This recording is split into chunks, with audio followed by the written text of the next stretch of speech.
యాకోబుకి ఎటువంటి పరిస్థితిలో దేవుడు ప్రత్యక్షమయ్యాడు?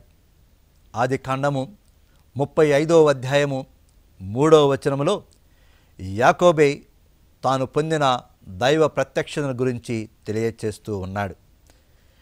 మనము బెతేలుకు వెళ్ళదము, అక్కడ ఇక్కట్లు చుట్టుముట్టిన నాడు నా మొరను ఆలకించిన దేవునకు నేను వెళ్ళిన త్రోవ పొడుగున నన్ను 1000 కన్నులతో కాపాడిన దేవునకు ఒక పూజా పీఠము నిర్మింతును అనెను. అంటే ఎటువంటి పరిస్థితిలో ఉన్నప్పుడు దేవుడు యాకోబుకి కనిపించాడు. యాకోబు దురవస్థలో, దుస్థితిలో, అపాయములో, ఇక్కట్టులలో, కష్టములో ఉన్న పరిస్థితుల్లో దేవుడు యాకోబుకి ప్రత్యక్షమయ్యాడు. యాకోబుకి మాత్రమే కాదు, మనకి కూడా. ఎప్పుడైతే మనకు దేవుడు దూరముగా ఉన్నాడు అని అనుకుంటూ ఉన్నామో, మన యొక్క బాధలలో, కష్టాలలో, కడగండ్లలో, దుస్థితిలో నిరాశ నిస్పృహలకు లోనై దేవుడు నాతోచి లేడు అని అనుకుంటూ ఉన్నాము, అప్పుడే దేవుడు మనతోచి ఉంటూ ఉన్నాడు. ఇది యాకోబు తన అనుభవం ద్వారా తెలుసుకొని తన భార్యలకు ఈ విషయాన్ని తెలియచేస్తూ ఉన్నాడు. ఒక్కసారి చూడండి, పారిపోతూ ఉన్నాడు. ఎవరి నుండి? తన నాన్న నుండి పారిపోతూ ఉన్నాడు. రాత్రి అయినది. ఆ లూజ్ బెతేల్ అనే ప్రాంతంలో నిద్రకు ఉపక్రమించాడు. అక్కడ ఉన్న రాతిని తలదిండిగా తీసుకొని నిద్రపోతూ ఉన్నాడు. మోసకారుడు, యుక్తిపరుడు, తల్లి చెప్పినట్లు వినేవాడు, తల్లి చాటు బిడ్డ అయినా ఈ యాకోబుని ఇజ్రాయేలు 12 గోత్రీయులకు దేవుడు పితామహుడిగా, తండ్రిగా ఎన్నుకొన్నాడు. ఒక్కసారి ఇక్కడ యాకోబు పరిస్థితిని ఆలోచించండి. తల్లిదండ్రులు లేరు, స్నేహితులు లేరు, క్రూరముఖములు, దొంగల భయము ఉన్నది. మనం మంచి సమరయుని ఉపమానంలో చూస్తూ ఉన్నాం. యెరూషలేము నుండి యెరికోకి బయలుదేరినటువంటి ఒక వ్యక్తి దొంగల బారిన పడి మరణావస్థలో రోడ్డు ప్రక్కన ఉన్న వారిని సమరయుడు చేరదీశాడు, సహాయం చేశాడు అని మనము చదువుతూ ఉన్నాం. ఆ ఉపమానం ద్వారానే మనకు అర్థమవుతూ ఉంది ఆనాడు ఆ ప్రాంతంలో ప్రయాణాలు అనేవి అంత ప్రమాదకరమైనవో అని. అటువంటి ప్రయాణాన్ని యాకోబు మొదలుపెట్టాడు. అంతేకాదు, ఒక విధమైన అపరాధ భావముతోటి బాధపడుతూ ఉన్నాడు. తన అన్నని, తండ్రిని మోసం చేశాను, దేవుడు నన్ను శిక్షిస్తాడేమోనని భయముతోటి కూడా అతను పారిపోతూ ఉన్నాడు. ఒంటరిగా దౌర్భాగ్య స్థితిలో ఉన్నాడు యాకోబు. అటువంటి స్థితిలో ఉన్నటువంటి యాకోబుకి దేవుడు అక్కడ ప్రత్యక్షమయ్యాడు. ప్రియమైనటువంటి సహోదరి సహోదరులారా, ఒక మనస్తత్వ శాస్త్రవేత్త అంటూ ఉన్నాడు, ఆత్మహత్య, సూసైడ్ అనేది తాత్కాలిక సమస్యలకి శాశ్వతమైనటువంటి పరిష్కారాన్ని చూసుకోవటం అంటూ ఉన్నాడు. మన యొక్క కష్టాలు, కడగళ్ళు ఎటువంటివైనా కానీ అవి తాత్కాలికమైనవే.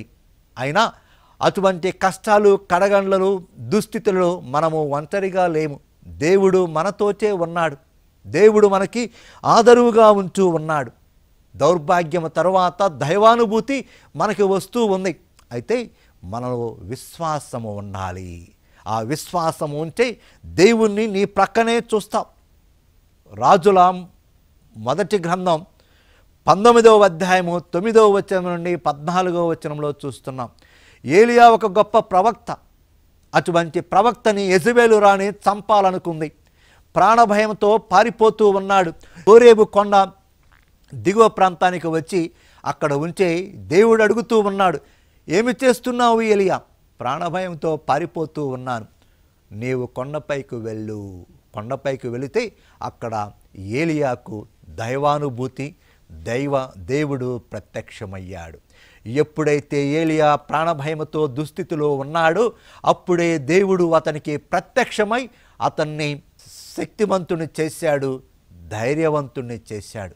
అదేవిధముగా సువార్తలో కూడా మనం గమనిస్తూ ఉన్నాం. మార్కు సువార్త 6వ అధ్యాయం 48వ వచనంలో మనం గమనిస్తూ ఉన్నాం. యేసు ప్రభు శిష్యులని పడవ మీద ఆవల తీరానికి పంపివేసి ప్రార్థనకై కొండ ప్రాంతానికి వెళ్ళాడు. తెల్లవారుజామున చూస్తే రాత్రంతా కూడా ప్రతికూల గాలి వీలుచుచ్చై శిష్యులు కష్టముగా ముందుకి సాగిపోతూ ఉన్నారు. అటువంటి వారి వద్దకు దేవుడు యేసు ప్రభు నడుచుకుంటూ వెళ్ళాడు.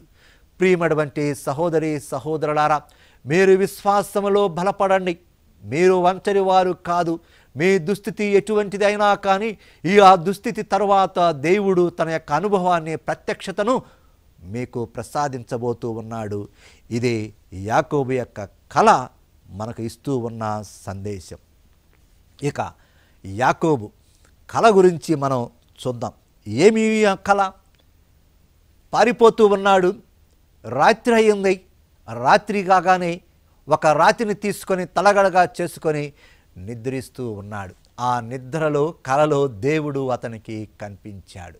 పారిపోతూ ఉన్నప్పుడు దేవుడు కనిపించలా, పరిగెడుతూ ఉన్నప్పుడు దేవుడు కనిపించలా, నడుస్తూ ఉన్నప్పుడు దేవుడు కనిపించలా, యుక్తితోటి పన్నాగాలు పన్నుతూ ఉన్నప్పుడు దేవుడు కనిపించలా, అలసిపోయి సొలసిపోయి భయముతో ఒక నిస్సహాయ స్థితిలో ఆ నేల మీద వాలిపోయినప్పుడు దేవుడు కనిపించాడు.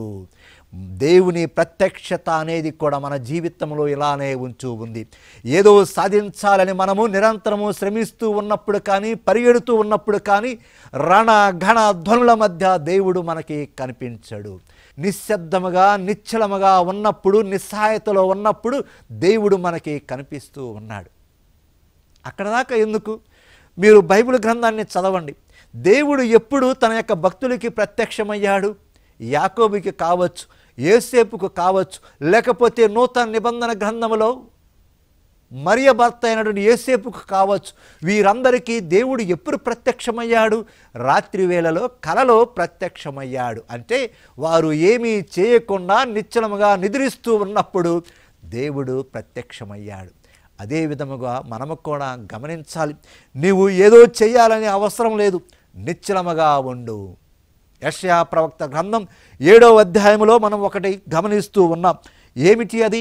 క్రీస్తు పూర్వం 8వ శతాబ్దంలో అస్సిరియా రాజు మరియు సిరియా రాజు మరియు యూదా రాజు అయినటువంటి ఆహాజుని సతాయిస్తూ ఉన్నప్పుడు, భయపడుతూ ఉన్నప్పుడు ఏమి చేయాలో తల్లడిల్లుతూ ఉన్నటువంటి ఆహాజు రాజుతోటి యెషయా ప్రవక్త ద్వారా దేవుడు ఈ సందేశాన్ని పంపిస్తూ ఉన్నాడు. నీవు అస్సిరియా గురించి భయపడవలదు, సిరియా గురించి భయపడవలదు, ఇజ్రాయేలు రాజు గురించి భయపడవలదు. ఏమి చేయాలి?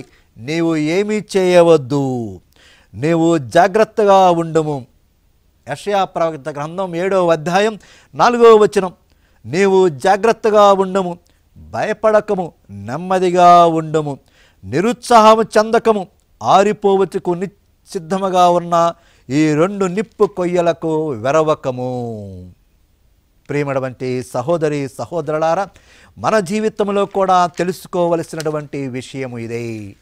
మనము ఆందోళన చెందవలసిన పని లేదు, భయపడవలసిన పని లేదు. దేవుడు మనతోటి ఎప్పుడు తోడుగా ఉంటూ ఉన్నాడు. దేవుడు చెబుతూ ఉన్నాడు, be still and know that I am the Lord your God. సాయంత్రం అయ్యేసరికి ఎన్ని సమస్యలు ఉన్నా కానీ, అలజడిలో ఉన్నా కానీ నిశ్చలముగా నిద్రపో, తెల్లవారంచావా, దేవుడే చూసుకుంటాడు. ఇది యాకోబు కళ ద్వారా దేవుడు మనకి ఇస్తూ ఉన్నటువంటి సందేశం. ఇక ఇంకొకటి కూడా మనం ఈ కళ నుండి తెలుసుకుంటూ ఉన్నాం. యాకోబుకి కనువిప్పు కలిగినది. యాకోబుకి కనువిప్పు కలిగినది. ఏమిటా కనువిప్పు? ఆదికాండము 28వ అధ్యాయము 13 నుండి 15 వచనాల్లో మనము చూస్తూ ఉన్నాము. అప్పుడు దేవుడు నిచ్చెన పైగా నిలుచుండి యాకోబుతో, నేను సర్వేశ్వరుడను, నీ పితామహులుగా అబ్రహాముకు ఈసాకుకు నేనే దేవుడను. నీవు పండుకొన్న దేశమును నీకు నీ సంతతికి అప్పగింతును. 15వ వచనము, నేను నీకు చేదోడు వాదోడుగా ఉందును. నీవు ఎక్కడికి వెళ్ళినను నిన్ను నేను కాపాడుచుందను. తిరిగి నిన్ను ఈ చోటికి చేర్తును. నేను చెప్పినదంతయు చేయు వరకు నిన్ను వదలను అని దేవుడు యాకోబుకి అభయమిస్తూ ఉన్నాడు. ఆ రాత్రి ఆ యాకోబు చూసిన కలలో. ఇంకా ఆ కలలో ఏమి చూశాడు? నిచ్చెన ఉంది. నిచ్చెనపై దేవదూతలు ఎక్కుతూ దిగుతూ ఉన్నారు. యెషయా ప్రవక్త గ్రంథం 6వ అధ్యాయంలో చూస్తూ ఉన్నాం. యెషయా ఒక ప్రవచన, ఒక దర్శనాన్ని చూశాడు. ఆ దర్శనంలో దేవుడు దేవదూతల చేత పర్యవేష్టుడై ఉన్నాడు. కీర్తనకారుడు అంచూ ఉన్నాడు 91వ కీర్తన 11, 12 వచనాల్లో, ప్రభువు నిన్ను తన దూతల అధీనమున ఉంచును, నీవు ఎచ్చడికి వెళ్ళినను వారు నిన్ను కాపాడుచుందరు, నీ కాళ్ళు రాతికి తగిలి నవ్వకుండా వారు నిన్ను తమ చేతులలో ఎత్తిపట్టుకొందరు. ఇంకా హెబ్రీయులకు వ్రాయబడిన లేఖ 1వ అధ్యాయము 14వ వచనములో, దేవదూతలు దేవుని సేవించుచు రక్షణ పొందనున్న వారి సహాయార్థము దేవునిచే పంపబడిన ఆత్మలు. పునీత థామస్ అక్వైనాస్ గారు అంటూ ఉన్నారు, దేవుడు ఇరువురు ప్రాణులని సృష్టించాడు. ఒకటి ఆత్మ శరీరము గల మనుషులని, కేవలం ఆత్మ స్వరూపులైన దేవదూతలని. ఈ దేవదూతలని మనుషులకి సహాయం చేయడం కోసమై సృష్టించాడు అని పునీత అక్వైనాస్ గారు చెబుతూ ఉన్నారు. మనిషికి మేము సహాయము చేసేది ఏమి, సేవ చేసేది ఏమి అని కొంతమంది దేవదూతలు గర్వముతో అతిశయించి దేవునికి ఎదురు తిరిగి సాతానులయ్యారు. ఆ దేవదూతలు మనకి ఎప్పుడు కూడా సహాయముగా ఉంటూ ఉన్నారు. తోబీతు గ్రంథం చూస్తూ ఉన్నాం. ఆ తోబీతు గ్రంథంలో మనం ఏమి చదువుతూ ఉన్నాము? తోబీతు తన కుమారుడైన తోబియాసును దూరదేశానికి పంపిస్తూ ఉంటే భార్య అన్న ఏడుస్తూ ఉంది. ఎందుకని? అయ్యో, ఒంటరిగా సుదీర్ఘ ప్రయాణికి వెళుతూ ఉన్నాడు అని. అప్పుడు తోబీతు తన భార్య అన్నతోటి ఇలా పలుకుతూ ఉన్నాడు, యోగ్యుడైన దేవదూత మన బిడ్డతో పోవును. చెప్పగానే ఆమె ఏడుపు మానివేసింది. తోబీతు గ్రంథం 5వ అధ్యాయం 22వ వచనం. ఆ తోబీతు గ్రంథం 5వ అధ్యాయం 4వ వచనంలో కూడా చూస్తూ ఉన్నాం. ప్రయాణమైనటువంటి తోబియాకు రఫాయేలు దేవదూత ఒక స్నేహితుడి వలె తోడు వెళ్ళాడు అని మనకి ఆ తోబీతు గ్రంథం చెబుతూ ఉంది. ప్రియమైనటువంటి సహోదరి సహోదరులారా, దేవుడు దేవదూతలని మన యొక్క రక్షణ కోసం మనకి తోడుగా ఉంచాడు. నేను ఎల్లవేళలా మీతోటి ఉండాను అని వాగ్దానం చేసినటువంటి ఆ దేవుడు తన దూతల ద్వారా మనల్ని కాపాడుతూ ఉన్నాడు. దానియేలు గ్రంథం 3వ అధ్యాయం 49వ వచనంలో, 3 యువకులు అగ్నిలో వేయబడ్డారు. దేవదూత వచ్చింది, ఆ అగ్నిని అగ్నికుండము నుండి బయటకు పంపివేసినది. సాక్షాత్తు క్రీస్తు ప్రభువే చెప్పి ఉన్నాడు.